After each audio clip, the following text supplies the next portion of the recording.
Hello, നമ്മൾ ഇന്ന് സംസാരിക്കുന്നത് നീതി ആയോഗിനെ കുറിച്ചിട്ടാണ്. നിങ്ങൾക്കറിയാം, വളരെ പ്രാധാന്യമുള്ള ഒന്ന്.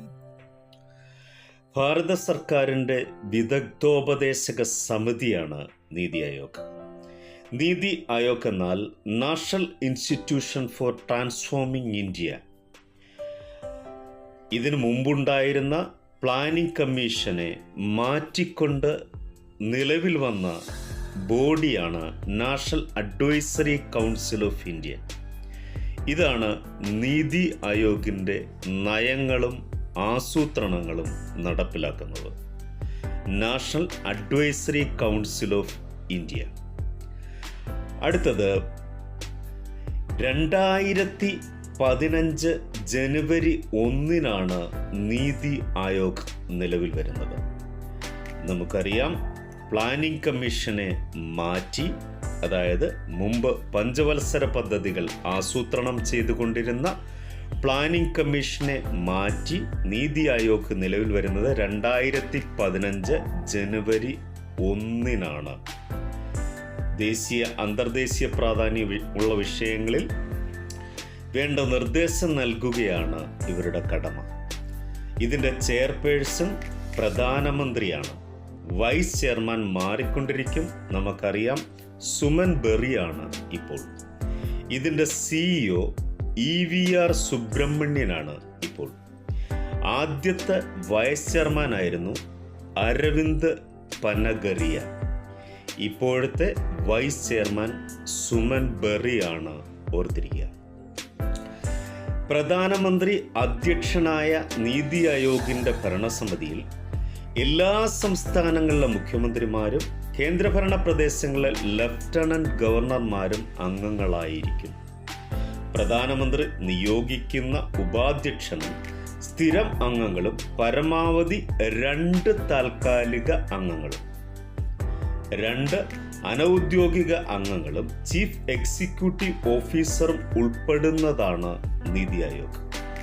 അപ്പോൾ ഇപ്പോഴത്തെ പ്രധാനമന്ത്രിയായ ശ്രീ നരേന്ദ്രമോദിയാണ് ചെയർമാൻ, സുമൻ ബെറിയാണ് വൈസ് ചെയർമാൻ. ഓർത്തിരിക്കുക, ഇമ്പോർട്ടൻ്റ്. അടുത്തത്, ഇതിൻ്റെ ഇനിഷ്യേറ്റീവ്സിൽ പെടുന്നത് വളരെ മനോഹരമായിട്ടുള്ള കുറേ കാര്യങ്ങളുണ്ട്. ഒന്ന്, 15 വർഷത്തെ road map, 7 year vision strategy and action plan. Amrut, നമുക്കറിയാം, അമൃത് പദ്ധതിയിലൂടെ ഒത്തിരി നഗരങ്ങളെ കൺവേർട്ട് ചെയ്തുകൊണ്ടിരിക്കുകയാണ്, ആധുനികവൽക്കരിച്ചുകൊണ്ടിരിക്കുകയാണ്.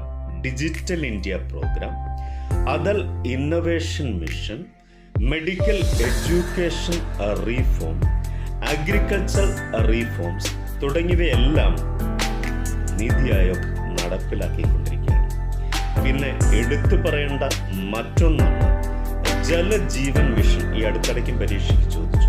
2019 ആരംഭിച്ചത്.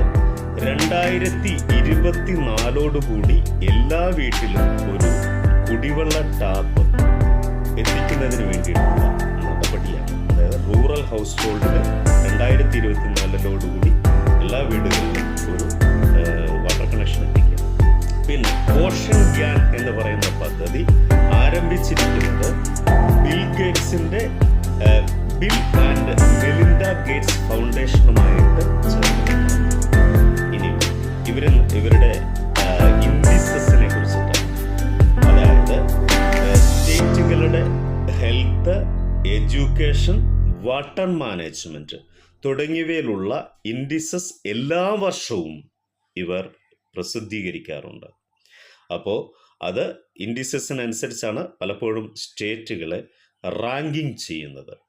പിന്നെ നീതി ആയോഗിൻ്റെ സബ് ഗ്രൂപ്പുകൾ.